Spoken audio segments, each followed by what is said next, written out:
XFM 104.9. Lovely, that one.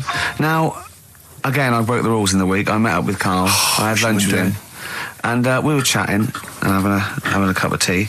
And it got onto one of Karl's favourite programmes, was the Tales of the Unexpected. Ah, of course. And all I can think is that he's probably the only person in Britain where they were unexpected.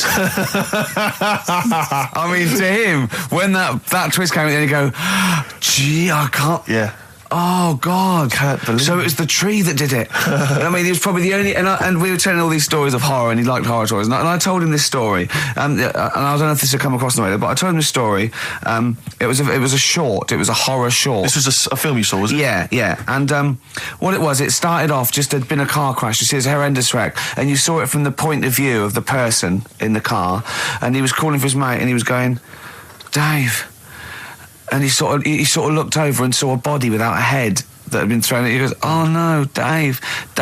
And then into the field of view came Dave, his mate, and looked at him with a look of horror, and then it sort of went black and you realised that he was just a head and it had been his body. Oh, wow. Right? Yeah. And I said, then it came up at the end, at the executions in the French Revolution, people experience consciousness for, and he went, oh, no, he said, it wouldn't be for that long. And then he went, if it was a chicken, it would work. Imagine remaking that film, but it's two chickens in horrendous car crash. Their own fault for driving. It would work. No, he wasn't having that. Yeah. No, it was too long. I think he said, how long was this film? I went, 5 minutes. He went, no. It would work if it was a chicken. I like the way that Karl is something like, when you relate an incident like that, he's appalled and offended and annoyed by the people that made it, even though he's never seen it. Oh, he's annoyed, yeah. Do you have a favourite Tales of the Unexpected, one that you remember particularly that shook you up? Yeah, we were talking about the one on where there's some woman in prison. Have you seen that one? I can't remember them all. Right. This woman's in prison. Yeah. And she gets a bit friendly with the guy who takes the dead bodies out. Right. And he said, I can get you out of here. He said, what you've got to do, right? You've got to, at midnight... When you hear the bell toll, that means there's been a dead body. Yeah, there's been a dead body. So what you've got to do is go into, like, the place where all the dead bodies are, get in the first coffin on the right, and then I'll come along and carry you out, and you can run away and escape, right? So she goes, yeah, all right, then. So she hears the bell go. I'll bury you, right? And then I'll come back later and dig you up. Right. Yeah, but that's the point. It doesn't matter. It does matter. Trust me, Karl, it really matters. Okay. Listen, I don't know if I'm going to ruin this for people at home. Yeah. Can I just skip to the end? I would imagine that she gets buried and he doesn't come back, and she has to get buried alive. Better than that. So she gets in the coffin, and she's lying there for ages. She's buried. She can feel a bit of movement going on, so she's obviously, being carried somewhere, so she's thinking, this is it, I'm getting out. And she's lying there for ages and thinking, why isn't someone coming and lifting the lid off this? Do you know what I mean? Letting me get out. So she's really bored. She gets a lighter out, right? Lights it to have a look at who she's lying on. It's only the fella who said he'd help escape. Oh. How bad is that? That is... How bad is that? So it is quite important that she's buried alive then, isn't it? In retrospect, you realise that the jeopardy is that she is buried alive and can't get out. Yeah. It makes it so much worse, doesn't it, than just like lying in the morgue and going, actually, I'm getting out of here. Yeah. This isn't going to work. Look at Karl's face. Having told that, he's so pleased. His face is lit up. He's beaming like a child. Have you seen any? Is that your favourite horror thing ever? What was that one you told me about with the porn? That was a good one. Oh, this was fantastic, right? Right. There was this. Sorry, can I just check now? We're just remembering classic episodes of the Tales of the Unexpected. No, this is important. Well, I saw one, right? I saw one on Tales of the Unexpected, right? And it was these two gents. What they used to do, they look down the obituaries and they'd blackmail the wife or the son of a dead eminent person, like might be a priest or a doctor, something like that, and they'd go and they'd say, he bought some erotic stuff from us before he died, and he owes 100 guineas and all this sort of stuff, and they'd pay up because it'd be so embarrassing. They just didn't want them, so they'd just pay him, right?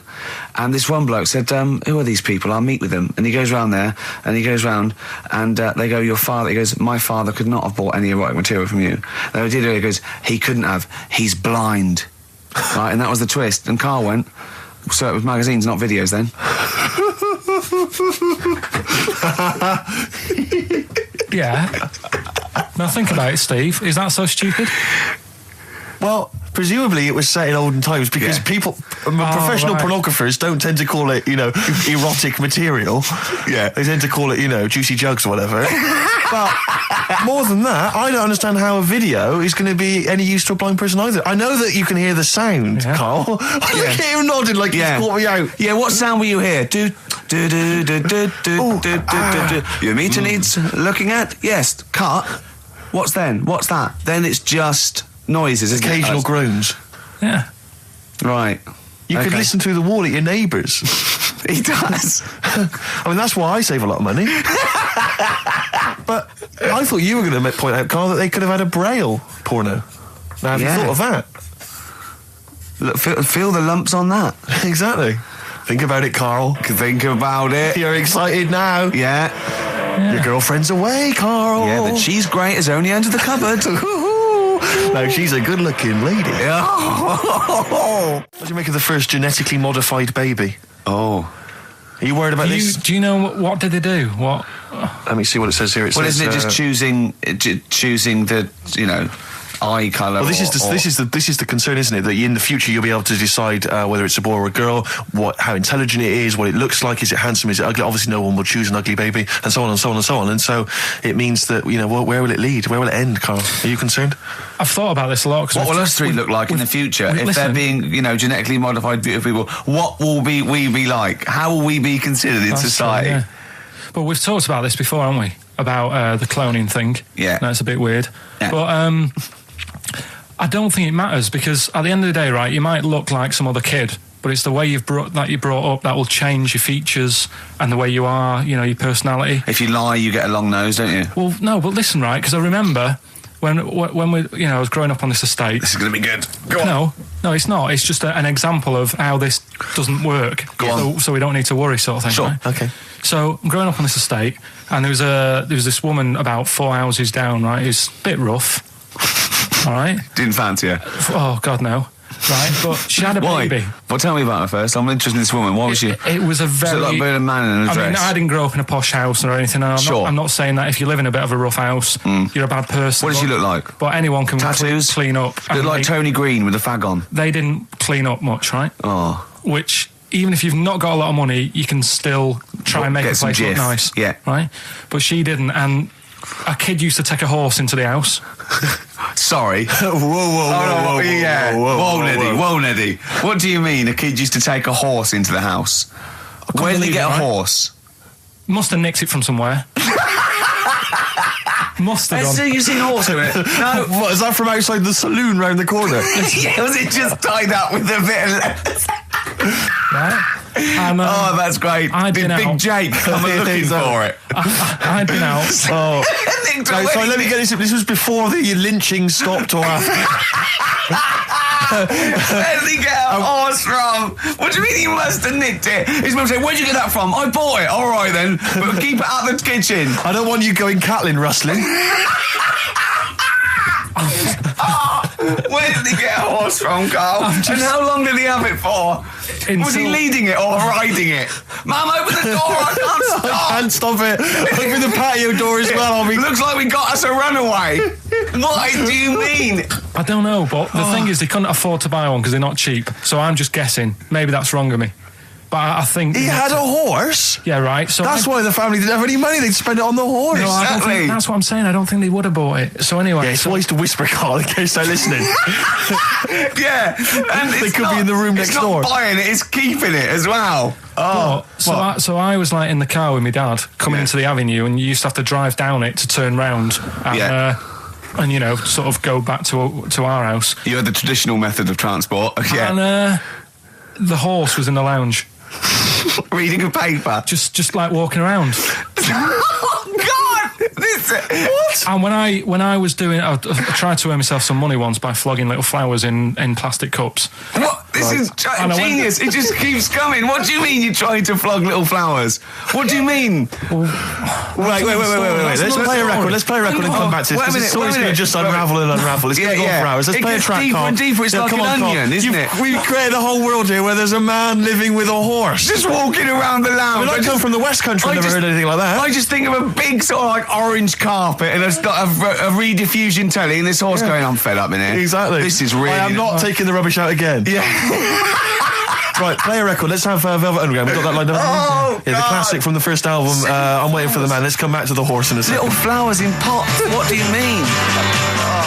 From that classic first album, Velvet Underground and Nico, which apparently peaked at a disappointing 171 in the US charts. Think of that. And that's obviously Lou Reed, the Velvet Underground, and Waiting for the Man. Yeah, great track. So we were talking, we were doing White Van Man, and we got onto... We got on to genetically modified babies, but and then somehow... Karl started telling a story about someone with a horse, and then he got onto... He was trying to make money selling flowers. Just do the flowers briefly. Well, hang on, I just want to recap slightly. So there was a family, and who had the horse in the family? It was... Because you lived on an estate in Manchester. So the mother was a right pig, apparently. I don't know whether that's you relevant. don't need to go that far. But what I'm trying to do is like make a picture for you so you understand. What did she look like? it Who is. did she look like? Bit of a, and no disrespect to her, bit like Pauline Quirk. Quirky, yeah. Right? Okay, I knew you were going to say that. Yeah. I knew it was going to be Pauline. Did she have any tats? Did she have any tattoos? I've never got that close to it. Okay, all right. So who had the horse? Was this her son or her husband? No, her daughter. Her daughter had stolen a horse. Yeah, from I don't know where. There was I think there was some stables down the road or something. And they kept the horse in the house with They them. kept it in the house. Did they didn't get have caught? it for long. No. So, and you said you were in the house one day and you saw the horse No, in what there. happened was I was. They did this thing at school about raising money for charity, right? For some local charity. And they said you can do anything to raise money. And they came out with all these ideas, and I thought, that's good. What was the charity? Well, I don't know. I thought, forget the charity. Yeah, that's I'm just the a good charity money making idea. So- You're a charity. So, so I asked my mum for some, because she used to have a lot of flowers around the house. Sure. I said, can I just take some snippings off them? And I'll go and buy some plastic cups. And got some soil out of the garden, planted the bits of plants in them. Yeah. Got a tray. Yeah. Had about 25 plants on it, selling them for 25 pence each. Excellent. Did you sell any? Yeah, so loads. Did you just cut? You didn't just cut them and stick them in the Yeah, soil. they wouldn't have survived. But I think people sort of thought, oh, good on him for trying. But anyway, so I went round to theirs because I thought their house could do with a bit of colour and stuff. Yeah. So it's a bit rough. So as I went The horse went, thank God for that breakfast. They've been feeding me kitty cat. So I got up to the door and they opened the door and it was one of them houses where no carpet.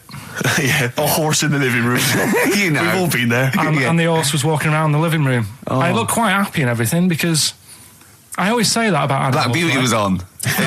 Yeah. Well, think about it, right? If you were a horse, where would you rather be? In a little wooden hut with a load of hay, or in like a house with a Central heating. 3-piece suite and a telly and that?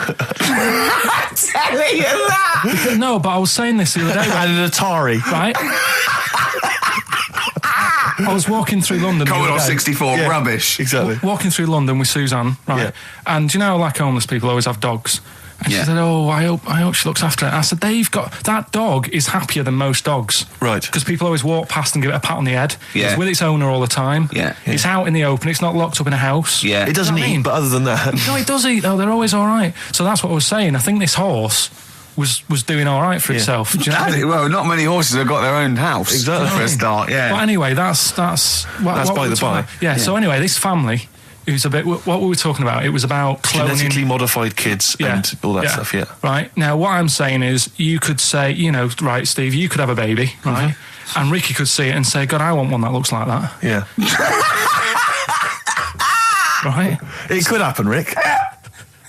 So Come on, work with him. So you take it to the doctors, and I don't know what they do. They inject it with something or whatever. Yep, that's how it's done. Yeah. And get a little baby, and there it is. It looks the same. Now, the thing is, you separate. You both go off and do your own things. Yep. Right? Now, you look at Stephen, you look after your baby. Yeah. You treat it well, you give it good food and I'm a that, good dad. all the vitamins and stuff. Yeah. Ricky just gives it cheese. Right? So then it changes its looks. It goes a bit fat. It gets tired easily and that sort of thing. Now, when this family... Why am I just feeding a baby cheese? Right, this family who had a horse in their house. Yeah. They had a little baby, And my man went round and said, "You're not going to believe this, but it's a beautiful looking baby," right? Yeah. And I was like, well, you know. And the weird thing is, it was a good-looking kid. But as time went on, they didn't really look after it. And I'm not saying, like, abusing it, but it used to run around. It used to play out till, like, 10 at night. Yeah. It used to chase cars. Right. It was a bit... Did it have hooves? Yeah, no. Chase cars. Right. What sort of kid chases cars? Oh God! No. Was it called Rover? Did it catch sticks? It's Liam, it was called, right? Right. Now, the weird thing is, it was a good-looking kid, but as time went on, and all that, like, not eating properly, and its hair was all patchy. It's not Liam Gallagher, is it? And chasing cars and that, and it became an ugly kid. It's definitely Liam Gallagher. And that's what I'm saying, right? You can clone all you like, but at the end of the day, it's how you brought up. Brilliant. Wow. Live. Wow. That was a hell of a point. Oh God. But am I right? Oh, you're always right, Carl. Finally, White Van Man, what do you make of the fact that Sainsbury's are bringing in square tins? Is that a true? concern for you? Is that true? Apparently so. Why? Because Dunno. like it's easy to stack. This is what the guy in the Sun has said. That should be interesting. That should be his comment on Sainsbury's are bringing in square tins. Is that should be interesting for meatballs.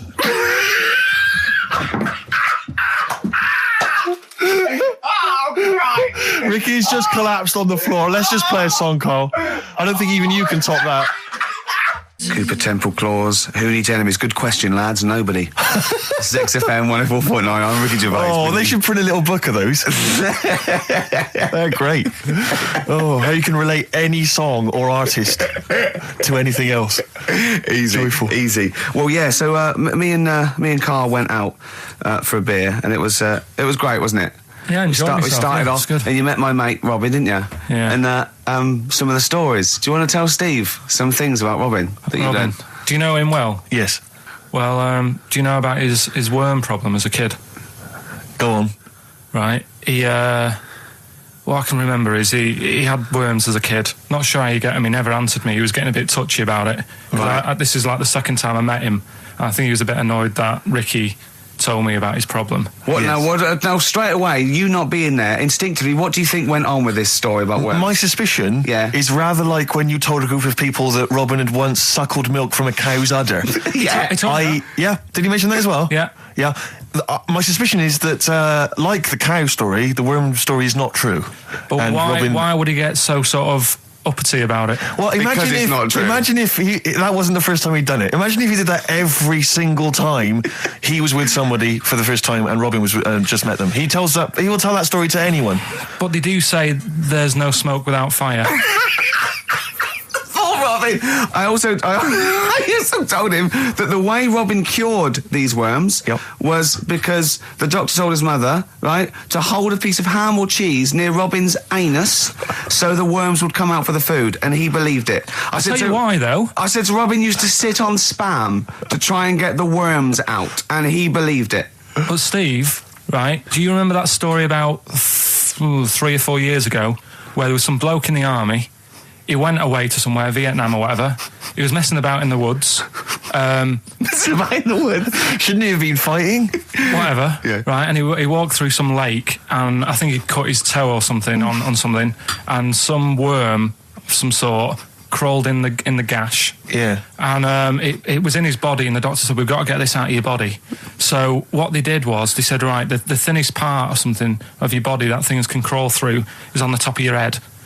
So they wrapped Where the skull is. So they wrapped some bacon. No, they didn't! They did. That's all that right. thing. So he's gone in via the toe. So what we do is, I'll tell you what, that worm's probably heading straight for the head. We'll put a bit of bacon on it. The thinnest part of the body is the skull. Of course it's not the thinnest part of the body. It's where your brain case is, isn't it? It's the skull. There was a reason for it. And it was like they stuck some bacon on his head. And As ever, the vital piece of information, i.e. the reason, Karl seems to have forgotten. Because the worm was in his body, and they said everyone likes the smell of bacon. including worms. Even a Vietnamese lake worm. They Oh, they love bacon. Remember last week when I said about the little fella with the bone with no brain, and you were proved wrong? No. We were saying it wasn't a little fella. We were saying it was a stillborn child. It wasn't a little fella. You're changing it now. You weren't having any of it last week. Right, hang on a minute. I'm getting confused. There was a Vietnamese snake that went inside of a soldier. A little, like, maggot or some sort that you have to get out of your body because it causes problems. Yes, and so in order to get it out of the body, they strapped bacon to his head. Yeah. That is great. This doctor. And did that work? I think so. They had a picture of him smiling. Oh, God, what, the worm or the bloke? The bloke. Oh, dear. Honestly, I hope someone knows the story. Right. It was about 3 years ago, I reckon. Okay. And, yeah, it did work. G.I. Bacon. So this is why the worm burrowed out of his head to get the bacon? Get to the bacon. Right. That's great. So this is why when Robin was telling his story, I was a little bit disappointed if it wasn't true. Right. Because in a way... You know Robin's never been to Vietnam. No, but what do you really think that Robin... Well, as Robin said at the time, Karl, why would I sit on ham, then tell Ricky Gervais? It's a very good point. Because if he was a kid, you do daft things like that as a kid. Right. It's the telling Ricky Gervais, though. Yeah. And then, bless him. Okay. And then anyway, Robin left, and I tried to chase him, but he got away. He knows that and then we had a few pints, and then Karl embarked on some of the greatest stories ever told. Can you tell the story about your dad? Let me run it by. I haven't spoke to him all week, so let me run it by him. Okay, play records. Because, What we got? We've got one of Steve's... Yeah, well, bizarrely enough, this comes from the Teachers 2 soundtrack, the soundtrack to the current TV series. There's a slight whiff of nepotism in the air. Yeah. Rick, would you like to explain why? Well, that's why you're doing it. My girlfriend worked on it. But Yeah. you were going to play this anyway, weren't you? Well, I was, actually. Bizarrely enough, I was going to play some I Am Clute, and this is from, as I say, the Teachers soundtrack. This is called To You. It's a good track. That's I Am Clute, a track called To You from the Teachers soundtrack. That's also got, I noticed, the Electric Soft Parade, The Hives, Star Sailor, Feeder, Turin Breaks, Mercury Rev on there. It's a good little collection. Lovely. Karl has just had confirmation. He's looking smug because someone phoned up and went, it is true, it's a Laogai chi worm and you wrap bacon around your head. That's all the bloke knew as well. Yeah. And his name was Gary. Yeah. So I'm not having it. No. And he said, see, that's why the Robin thing isn't so weird. He said, but when you said he tried it with cheese, he said I was having none of it. He's got standards. Strokes, hard to explain. Like Karl, really? Yes. So, Karl, concentrate. Yeah, go on. So, we'll leave the worm with the bacon wrapped around the head, shall we? Well, if you're ever caught in the jungle... Yeah, always carry some... Bit of Danish. Good advice. Lovely. So, would you like to start on your... to Steve, because I've heard all these. We won't do them all. Well, we'll start off with the Mr. Freeze. Tell Steve the story of Mr. Freeze. This is the first time he nearly died. This is the most serious of the lot, really. So, what it was, do you know, like, don't know if your mum and dad did the same thing, but, like, they do the weekly shopping on like, a Friday. Yeah. So when you got to Thursday, there wouldn't be much stuff left in the cupboard. It'd just be like, your Jacob's crackers and stuff like that. So when they'd been to the supermarket and they came back, I was like, what's that saying? Like a pig in... I loved it. It was like loads of food coming in, loads of biscuits. What is that saying? He nearly said pig in shit. Right. Is that the saying? Yeah. Right. So all this food comes in. Thank God he didn't. Otherwise he'd have been in trouble. That's true enough. Because he's culpable for our actions because he's the producer. So technically, that twat's in charge. Go on. Right, so anyway, there's loads of food, and I'm like, oh yeah, look at this, and chocolate biscuits, and, penguins and stuff. Bacon. And bacon. Just in case, you never know. So anyway, my mum and dad's putting the food away. Me and our kid are like, he's already grabbed something, gone back upstairs. It's like feral children. It's like a quest for fire. And then they run upstairs. What did he just sit under the bed, gnawing at some sort of pig's trotter? So I saw, do you remember Mr. Freeze Pops? I do, yeah. So they're kind of like popsicles, icicles. Yeah, but really long, like a foot long, right? Yeah. So I thought, I'll have one of them. So I grabbed it. Went for the nutritious stuff first. Absolutely. And like my mum and dad are putting this stuff away and what have you. And I rip it open and knock it back. right, straight away, just right back like Swallow that. it straight down away, it. But it went down the wrrong way, right? So What's down your shirt? So I was like, oh God, I can't breathe. And my mum and dad didn't even know what I'd ate. Do you know what I mean? I ate it so quick. Yeah.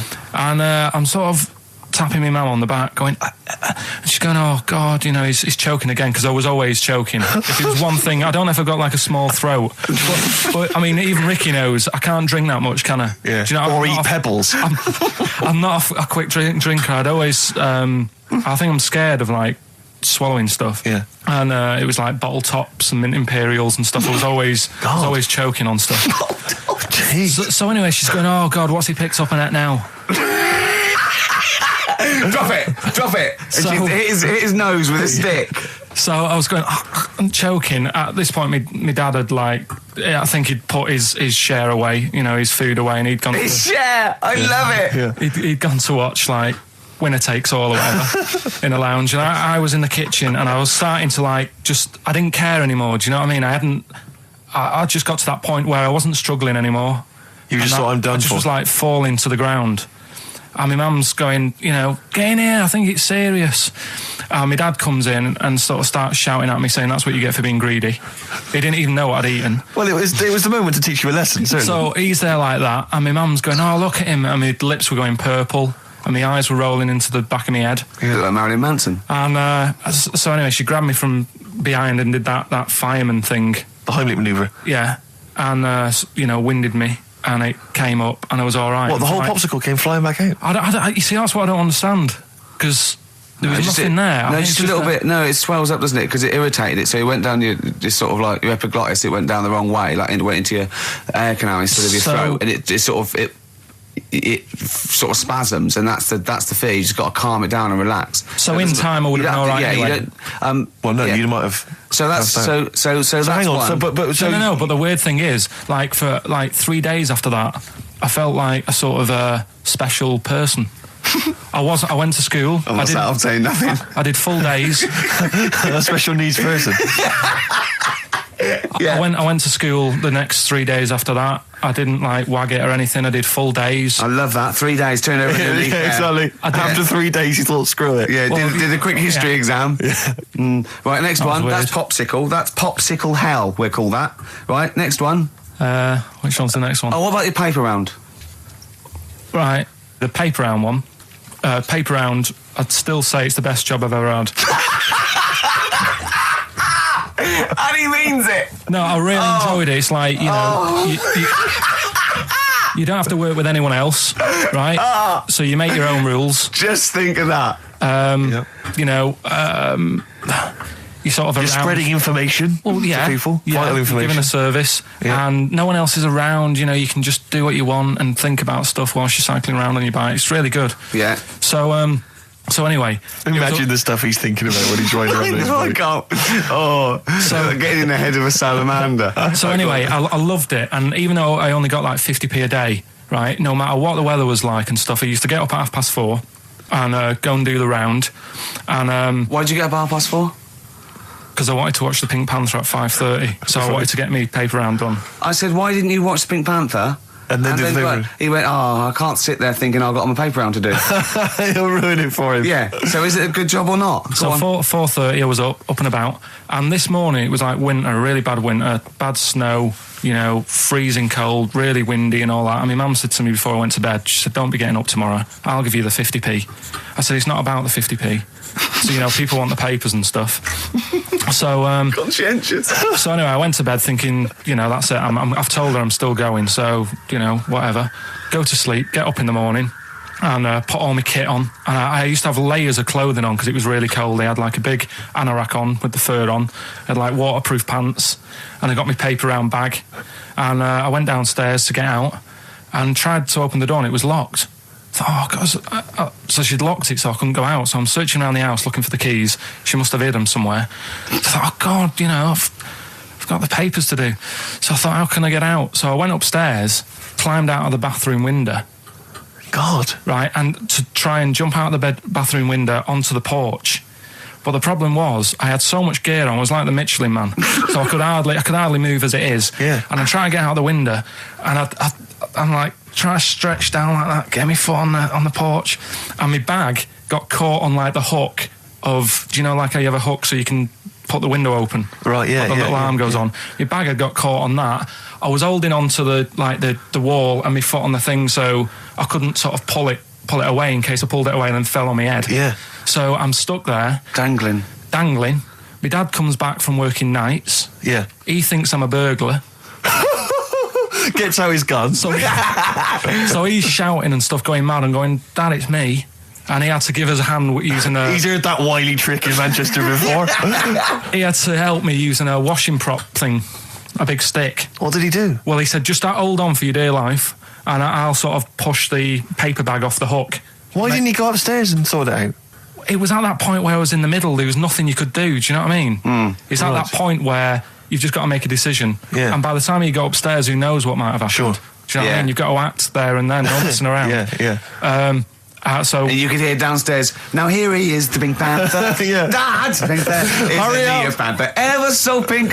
Oh. so that was close to death because I must have been about 30 foot in the air. So, to cut a long story short, he gave me about 4 or 5 near-death experiences, and he went, and the whole point of this, he went, so that's why I think I'm going to die of something horrible, like cancer.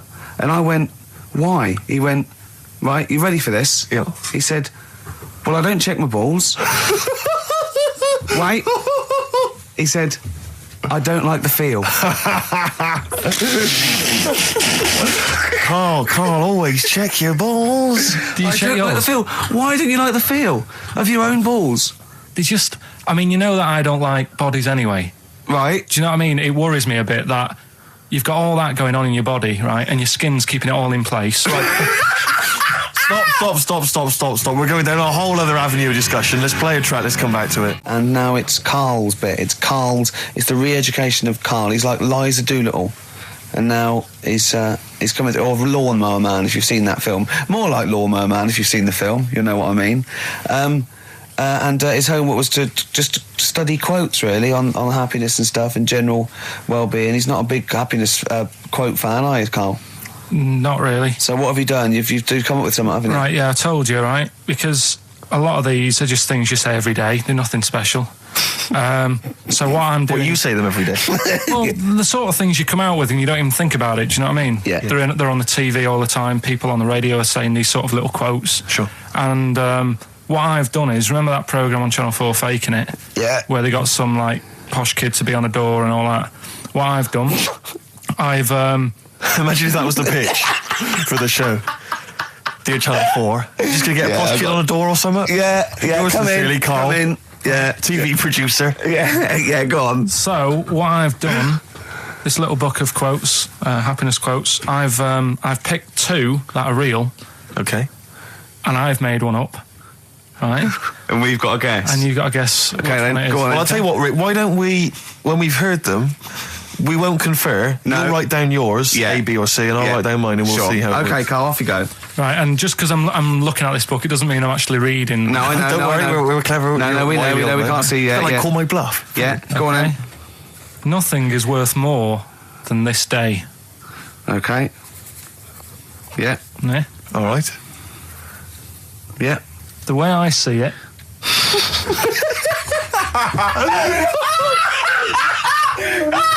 Oh God, my head's gonna burst. no, hang on. My head's gonna burst. No, Hang on. this might not be Carl's. It might not be. How do you know I haven't tweaked them a little bit? Yeah, good Okay, point. fair Good enough. point. No, good point. The way I see it, if you want the rainbow, you got to put up with the rain. Yeah, okay. All right? All right, yeah. Okay, hang on. It's not- yeah. Come on. Cat food, Cat food, come on. it stinks a bit. But if you don't put up with the smell, the little kitten will die. Steve, I don't know what to say. I don't know what to say. Imagine this in faking it. Imagine their faces when he says that, and they're going, "Oh my God." Oh. Karl, play a song, mate. We'll have to confer on this one. Right, Blair. Well, that's just amazing, Karl. Just read them again. Two were real, one was fake. Go on in. Right. First one. Nothing is worth more than this day. Excellent. Next one. What does that mean? Well, cherish now, cherish your time. Okay. Because you can't get it back, and you know that's the way I saw it. Carpe diem, whatever it is, seize the day and all that. Okay. If you want the rainbow, you've got to put up with the rain. Yeah, of course. Yeah, rough with the smooth. You know, it's not all plain sailing, but you know, rainbow's beautiful, but it comes because of the rain, which you might not like. So make the most of everything, and good. Cat food doesn't smell good, but if you don't put up with it, then the little kitten will die. Right, now, Carl, that is a good effort. Now, that one's yours. I mean, obviously, right? Right, no, but it's a good effort, right? I mean, it slipped seamlessly into the others. Yeah. Don't think it didn't. No, but it's good. I mean, we knew it was that one. But what I will say is, it's good, but what you don't know, maybe subconsciously, is, I mean, it's very similar to the putting up with the rain and the rainbow. But that's good. Why do you think that? Well, what does mine mean? Well, even though it smells bad, it's good for something. Right. So I didn't look at it like that. What do you look at? I kind of thought... Was yours more specifically about cat food, generally? Because, you know, normally it's an analogy. Yeah, or a metaphor for something, you know, much bigger. Well, no, the way I mean, Dolly Parton, who I think did the rainbow rain thing, she wasn't specifically concerned about weather conditions. No. It was a sort of general idea. It's all about life. Yeah. Well, that's what I've done. Go on. I've used an everyday thing. Yeah. And put it with today's problems, right? Go on. So, like, my girlfriend, she might like to go shopping for clothes. I hate it. Right. But because I love her, I put up with it. Ah, that's nice. Yeah? Yeah. So, you love that little kitten. You can't stand the smell of the stuff you got to feed it. But because you love it, you go, well, you know, I'll put up with this just for a few minutes, and then I can, like, squeeze its head later and give it a little... Sorry? Squeeze its little head. No, yeah. Well, that's just the thing that I do with cats. Put it in a bag and drown it in a lake. I can feed it and then I can throw it against the wall. Exactly. So you didn't see it like that, did you? No, that's very good. So it's about love, is it? It's about putting up with the bad things for something you love. Yeah. Well, that's nice. But Karl, you seem now to be convinced and rather smug that you've tricked us and that you've fooled us and that we didn't understand it. Well, I say that's your fault, not ours. No, it's not, though. I mean, look, that man in Forrest Gump, he was a bit of a nutter.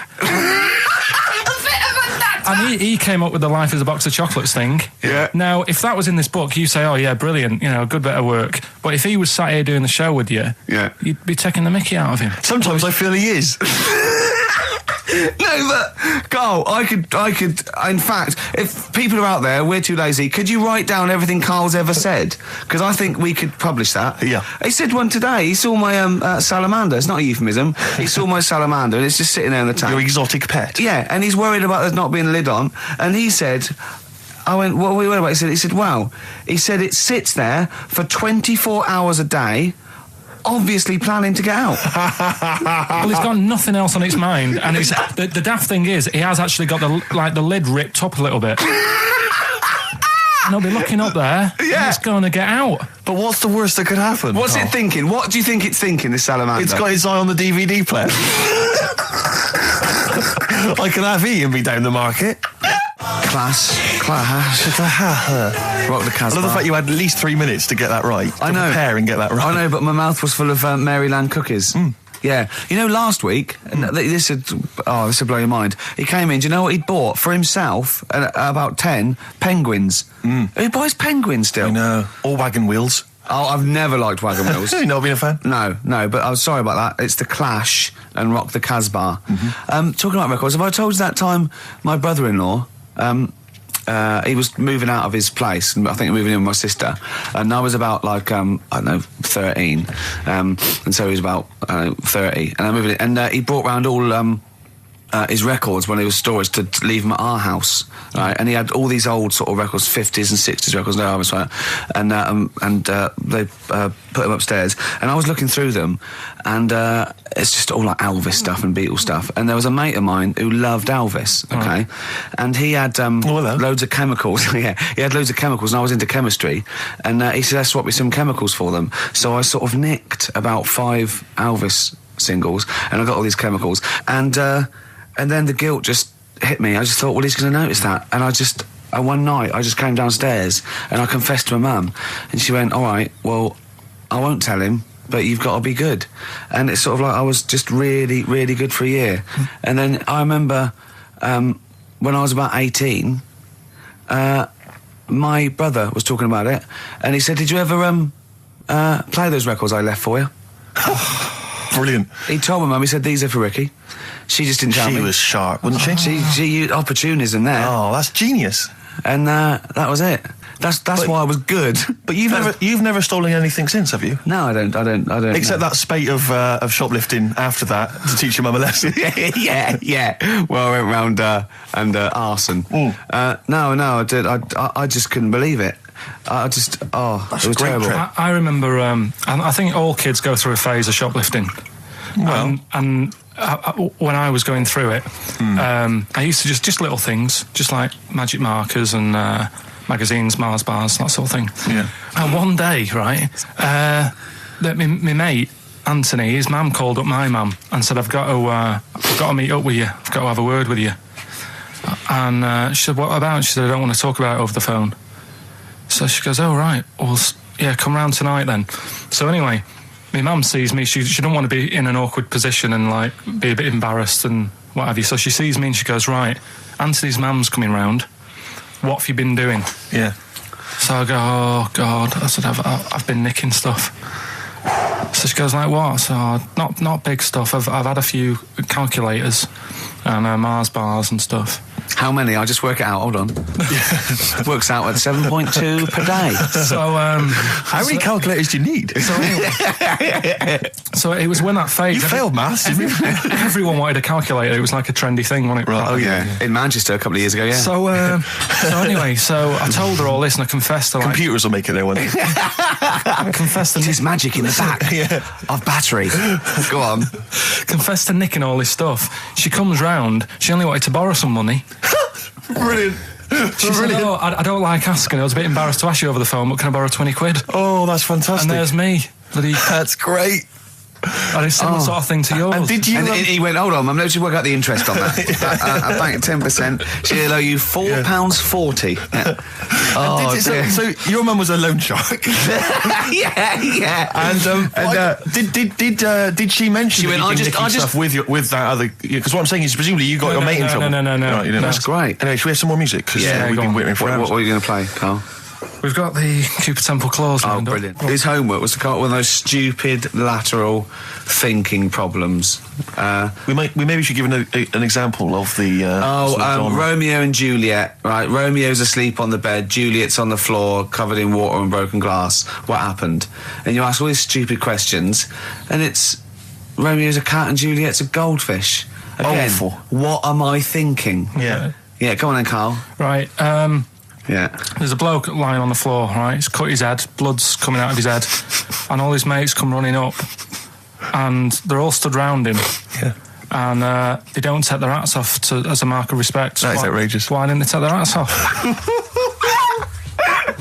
I'm laughing, but it's probably as good as the real absolutely. ones. A bloke's fallen with his... Yeah. He's lying on the floor. Yeah. He's dead. Yeah. His mates come running up. Like, Was it important that his head was cut?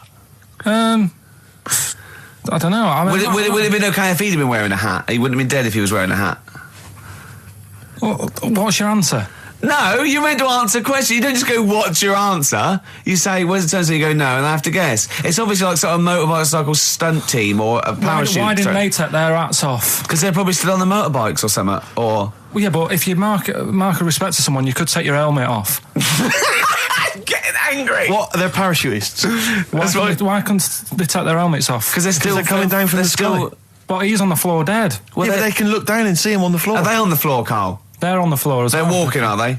Yeah, well, they sort of stood there looking at him. They're stood there. Yeah. They're stood on the floor looking They're at him. and he's soldiers. Why? But why? If they're Because it might be in a battle zone. They be in a might have their battle zone. helmets on, and he's been shot in the head. No. Well, that does work. You see, this is my point. That one works. That one works. Unless you've given us a piece of information where that doesn't work. What's the difference? Why is yours different to he's been shot in the head in the trenches and they're looking at him and they keep their helmets on? I just don't think it matters as much. If they're in the trench, they're already guarded a little bit, so they could take their hats off. It's the best mate, for God's sake. Okay. He's dwelling on this. Are they normal hats? What kind of hats I'll are give you the they? answer. No, don't get ratty. What kind of hats are they? Baseball hats? If I told you what sort of hats they are, you'd have the answer. Wow. Okay, I've got to guess what sort of a hat it is then, have I? Right. Is it a trilby? No. Is it a bowler? I know what it is. What? They're spacemen. No. Oh, that's a good That one. one though. works as well. This is my point. I like that one a lot. It works. He's fallen on the moon, and not that the moon happened. It was set Yeah, up, it was wasn't all it, in the fake, studio? yeah. We know that, yeah. Okay, Karl, what's your answer? Builders on a building site. Why is that different to soldiers? Because bricks don't fall in wars. But bullets fly. Right. Let's play a record and we'll come back to it, Karl, while you think about what you've done. Oh, yeah. You've embarrassed Let's play some yourself. classic Suede. Yeah, and this is for David and Kieran, I think, who wanted a bit of Butler. This is a bit easier, but I still think it's a good one. So this is, we should explain what this is if you just tuned in. It's one of those stupid lateral thinking problems. That Karl himself has created. Yeah, that was his homework. Right, this one. It's a fella. He has a normal day doing stuff. Nothing wrong with him. Right. And It's the twist in the tale. It's just like Tales of the Unexpected. Just a normal day, nothing wrong with him. Hold on, though, he's got the legs of a fish. Go on. So, that's why he's been hiding his legs. so Go on. he does his The normal, legs of a fish. Sorry, Karl, carry on. He has his working day and that, Yeah. and then he gets a bit tired. Goes to bed. He puts the light on, leaves it on, goes to bed. Oh, That's crazy. that's mental. I can't think what's happened. Anyway, here's Radiohead. Right, okay. What? The question is, why does he put the light on when So he's a going man, to bed? he's had a normal day, he's come home from work. Is that right? He's come home from work or he's not been working? Yeah, he's just been no, out? it's been working and stuff, I think. You think? You've made it up, Karl. You can decide. So is the question is, why has he put the light on when he's asleep? There's a reason that he's put the light on when he's asleep. Has he gone to sleep? No, Karl, don't shrug. You're meant to answer these questions. He put the light on before he went to bed. Yeah, and the question And you're he's asking gone me to is sleep, why? What's the scenario? And the light's on and Yeah. that, but he's gone to sleep. Yeah. He started reading and then he fell asleep. No. Did he he intentionally, for some reason, put the light on? Every night. It's mad. Sounds mad. That's Karl, doesn't it? Every night he does it. Yeah. He puts the light on when So- he goes to Light sleep. on, it goes to bed. Karl, is the point of this, he puts the light on for a very good reason. Not for us, but for some people. He's blind and it's always been on and he thinks he's turning it off, but it was on in the day and he thinks he's turning it off, but he's turning it on because he's No, blind. that'd be stupid. That works. No, that works great, Rick. Yeah. Thank you, Karl. So you've got to come up with what? Hang on. If What? you're blind, why would you put a light on? No, he thinks he's off. Yeah. But why would he turn it on anyway? Just think so he doesn't get burgled, so people know he's in because he can't see him. So he just he puts the light on when he's there, then he turns the light off when he goes to bed, so people think it's fine. But he's got it out of kilter, and actually he's walking around in the dark all day. I don't believe that if you're blind, you turn your light on. I don't think you'd be living on your own, would you? I'm not having that for a Do second. blind people live on their own? For a second. Well, some people do. Lonely blind people live on their own. No, if you got bad eyes. Any of them women? Are there any blind women who are living on their own? Rick? No, I mean, if you know of some blind women. Oh, who wait, live on their own. 700, 800, 1, 2, 3, 4. We've gone through this.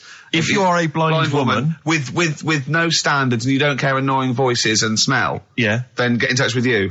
Yeah, I mean, know- you've got to be within the ages of, say, 25 to 65. You know, Right. well, call it 75. You fussy all of a sudden. I know. Yeah, go on. If you were blind, would you live in London? Because someone said yesterday there was one struggling outside in Leicester Square, and I don't understand. If you would, I mean, you know, That might have been a tourist. but why come to London if you're blind? It's the worst place in the world to come if you're blind. To hear the sights. To hear the sights. It's a bit mad, isn't it? They have. They do the same job. They have tourist needs like anyone else. Yeah. No, but it sort of stinks, and you'd go away going, "Oh, it's not that good." I just thought that I thought it was a bit weird. Well, never mind your concern for the partially sighted or sight impaired people coming to London. Get on with this. Yeah. So there he is. Yeah. It's like, oh, a bit tired. Yeah. Just put the light on. Get to bed. Yeah. So he turns the light on and he goes to bed. Yeah. Oh. Should we play a track? He's not sleeping on the job. He's a lighthouse keeper. Well done. Is he a lighthouse That's not keeper? it, Carl. He's a lighthouse keeper. Right, why wasn't the light on all the time? Because it's light in the day. You idiot. Play a record. What? Play a record. You're a buffoon. No, actually, the light isn't on in the day, is it? No, it's not. I think you're the buffoon. Yeah. Karl has won! You don't talk to anyone, do you, in the week? You just hide in your little sound booth thing and you really don't talk to anyone, do you? Much? Not really. No. I mean, you might call up. Yeah. But no, I keep myself to myself. Yeah. Then you don't get bogged down in the office politics and stuff. Yeah. Is there a lot of office politics here? I don't know. I don't get involved in it. Oh, yeah. Proved your point. So when we're away and we're like out of action, who, other than Suzanne, who will you talk to of the day? How will you get a sort of feedback from the world? How will you get sort of like input and... I always, if ever I've got like a question on anything, the internet's sat there and I can just go online and find out. The internet is good. It's brilliant. But it's not all verified. It's not all necessarily factually accurate. Anyone can put things onto the internet. It's it's freaks and things that put on things one, right? like... Here's one that I read in a week, right? Go on. About this woman. Yeah. She was a bit of a punk. And to get her hair done like she wanted it. Super glue. Right, no. She got lard. Apparently it's a popular thing, you might know. Put lard on your head. Yeah. And you put it in the oven. Oh. Now, apparently the heat that you get from the oven is different from the sort of heat you get from an hairdryer. Right? And she had to do that to get the style that she wanted. But anyway, she comes into money or whatever, treats herself to a microwave. Right? It's not true. Opens the door, jams the things, like the little catch. So the microwave works. She jams it with a screwdriver or a knife or something. Yeah. Puts the microwave on, sticks her head in, boils her brain. Don't be ridiculous. Right? Well, why is that ridiculous? Boils her brain. She boiled her brain. She boiled her brain. And this is what's good about the internet. I went straight from that, and there was a subject about brains. And do you know that Russell Crowe, when he dies, he's given his brain to charity or something, some sort of some people who can do stuff with it. She gave hers to Pot Noodle. Vesta. Yeah. Oh, That's boiling the a sort of skull. Yeah. That's not true. It's not true, Karl. Just urban myths. Someone made it up. Yeah. For a laugh. They're just too convenient urban myths. Everyone's you can tell an urban myth's not true because it's always this happened to a mate of mine, and when you say what happened then, they go, don't know, that was it. Was it? Was that it? Was it? Someone boiled a brain and that was it. There was no more story. Well, Were there any dates, locations, times? I think it was in Belgium. There's that one. There's that one that a bloke, right, was going to get a phone call at 4:00 to find out if his business was, okay, right? And if he didn't get the phone call, he knew he was broke, destitute. So dead on 4:00, the phone didn't ring. So he went up to the roof, his office, and he jumped off to commit suicide. And as he was passing his window, the phone was ringing. Oh no. Karl, it didn't happen. Didn't happen. Think it through. Think it through. Who told that story? Who told that story? As he hit the pavement at 120 miles an hour. He's the only person who could have known that series of incidents. Also, why didn't he wait? As his life's at stake, why didn't he wait till 5:00? I was going to give it 5 minutes just in case. Just in case the lines are busy. Yeah. And what sort of bloke goes, I'll call you at 4, okay, if your business... Well, call me anyway. No. If I don't call exactly 4, then, no, you commit suicide. Commit suicide. I would, because if I don't call at 4, that's the end of it. Well, call me anyway. No, that's not the way I work. Why can't you just call me and tell me the other way? Well, I'm telling you how I do it. If you're bust, I don't call. Can't you just call to verify in case someone goes wrong? What if it's engaged? It won't be engaged. Just commit suicide at 4, please. It didn't happen, Karl. The other one, right? A bloke, right? He's on a train station, and I'll tell you how I heard it. He's waiting for a crew station, whatever, and he shits himself. As you do. And so he goes, oh, my train's in 5 minutes. So he runs across to Millets and goes, quick, Levi's, 36. The bloke just puts it in a bag. He runs onto the train. He goes into the toilet, takes his trousers and pants off. He's soiled. Yes, throws them out of the window. I won't be needing those again. Cleans himself off, open the bags. It's a jacket. Oh. No, it didn't happen, Carl. At what point did he go into it and go, quick, Levi's 36? And the bloke went, sorry, Levi's 36, what, a pair? No. Shall I wrap them? Them? It. Shall I wrap? Just wrap whatever it is. Do you want to look? No. I'm not looking when you're putting it in the bag, please. Right? 36 white stories. Well, don't say anything. I've told you 36 Levi's. And put it in a bag and charged me for it. Yeah. I don't want to discuss it further. Yeah. There was one...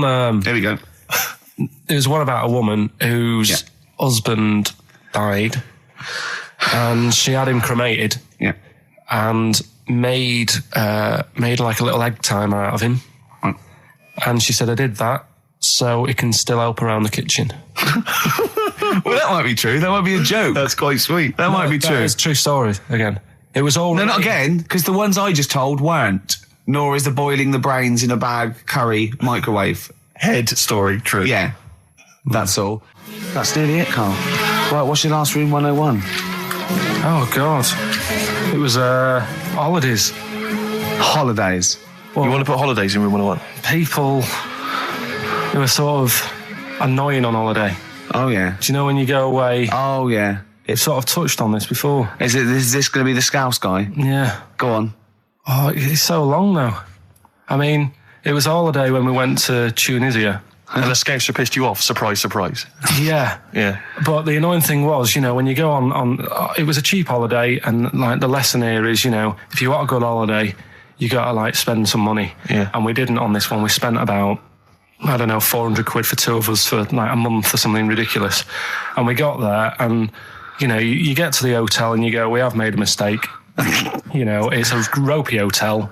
You can tell like the blinds and stuff as you walk in, they're all dirty and stuff. And you think, well, let's make the most of it. Let's not get down about it. It's a holiday. It's for a rest. And you try and make the most of it. And we had to meet. Like you have one of those things where you get to your destination and the rep says, right, go and unpack your bags and that. Go and sort yourself out in the room. And tomorrow morning we'll meet up at 10 o'clock. And I'll go through, the best sort of place to go for camel rides and, the best deals I can get you. That sort of thing. Can anyone here walk like an Egyptian? So she says, right, tomorrow morning, meet 10 o'clock in the discotheque. So we get up and we have breakfast, and it wasn't a good breakfast. The kitchen was, like, bit horrible. The food wasn't good, and it was run by sort of midgets. What do you mean it was run? Not there's anything wrong with that. There was little fellas running around, and the annoying thing was one of them sort of started to fancy my girlfriend. How did he manifest his affection? No, you're not saying there's anything wrong with midgets, though, are you? Just saying it was strange that there was. Yeah, but even midgets shouldn't be cutting in on Karl Pilkington's territory. I know, no. But it's also that thing of, they've got little fingers, and it's sort of ruined. I'm so sorry. No, I'm not. It is a bit of a phobia of mine. Okay. Do you know what I mean? They are nice people and that. Sure. Oh, God. But the annoying thing is... So what was he doing then? How did he... I don't understand how he was chatting up your girlfriend. Was he crawling under the table so you couldn't see? He just kept... Whispering to her from underneath there. Stop it. Just sort of, Wait, I don't want to get a complaint on our last show. There's not many midgets What's going to happen? Can we just finish this and start up again in a couple of months? Oh, yeah. So if you want to know more about the midget theme restaurant, then we'll talk you in 3 months. Yeah. It's just... It's just... No, that's fair enough, actually. Oh, yeah, no, right, sorry Karl. about That's this. your producer's Listen, head on. we'll see you in about a really... it's been a pleasure, truly, and thank you for everyone that wrote I've got you a couple letters. presents. Have you really? I've got you both a present, right? Oh. I got Ricky... do you know, like, we've done fables and stuff? Right? Yeah. This is like Mr. Ben. Oh. This is brilliant. Yeah. Right, and it's like little fables that Mr. Ben goes on. Oh, fantastic. So I want you to learn something from that for when you come back. Okay, brilliant. That's lovely, I'll tell you Karl. one of the stories I read this morning. It's brilliant. In fact, when you've done with it, give it me. Yeah. Because I haven't finished reading that. Okay. Thank you, Karl. And for Steve, a little Shut up lines. A little book of chat up lines. That's fantastic. Carl. Well, we'll see you in 3 months. But carry on emailing Karl. Cherish Karl Pilkington. He sits in a little room by himself, so keep him in touch. And we'll see you in August. We're going to leave you with something that we all love. This is There Is a Light That Never Goes Out by the Smiths. Very apt, I think. Goodbye. See you later.